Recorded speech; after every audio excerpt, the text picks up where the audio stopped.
Сәлем, құрметті достар, сіздермен Әсемнұр. Бүгінгі сабағымыздың тақырыбы етістік.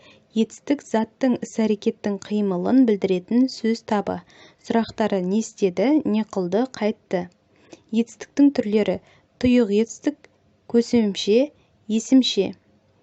Етістік мағынасына қарай салт және сабақты етістік болып екіге бөлінеді. Сабақты етістік мағынасы жағынан табыс септіктегі сөзді қажет етіп, табыс тұлғалы сөзбен байланысады. Мысалы, отты үрлеген жағады, шындықты іздеген табады. Салт етістік табыс септігінен басқа септіктегі сөздермен тіркесе береді. Мысалы, ата-анаңа құрмет көрсет. Іс-әрекеттің жүзеге асу-аспауына қарай болымды және болымсыз етістік болып бөлінеді. Болымды етістік іс-әрекеттің жүзеге асуын білдіреді, болымсыз етістік іс-әрекеттің болмауын білдіреді.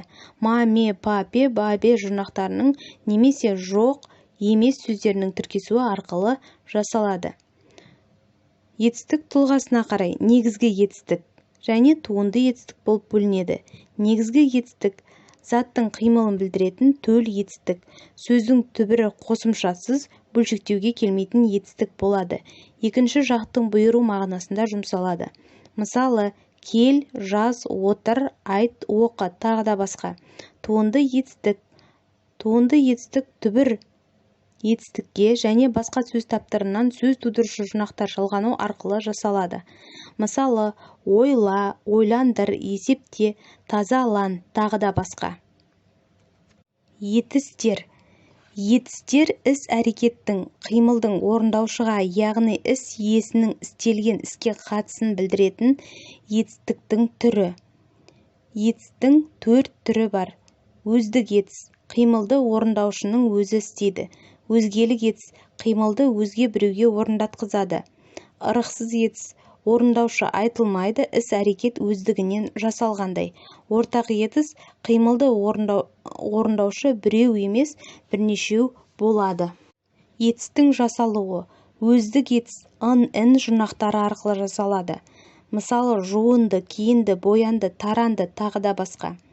Өзгелік етіс дір, гіз, тір, қыз, т жұрнақтары арқылы жасалады. Мысалы, бердір, айттыр, кептір, асыр, кетір. Ал ырықсыз етістіктің жұрнақтары мынадай: ыл, н жұрнақтары арқылы жасалады. Мысалы, айтылды, көтерілді, тасылды, салынды, әкелінді, тазаланды, тағы да басқа. Ортақ етіс с жұрнағы арқылы жасалады. Тазаласты, көтерісті. Назар қойып тыңдағандарыңызға рахмет. Сіздермен болған Әсемнұр. Каналға тіркеліп, лайк басып, комментарий қалдырайық. Сәлем.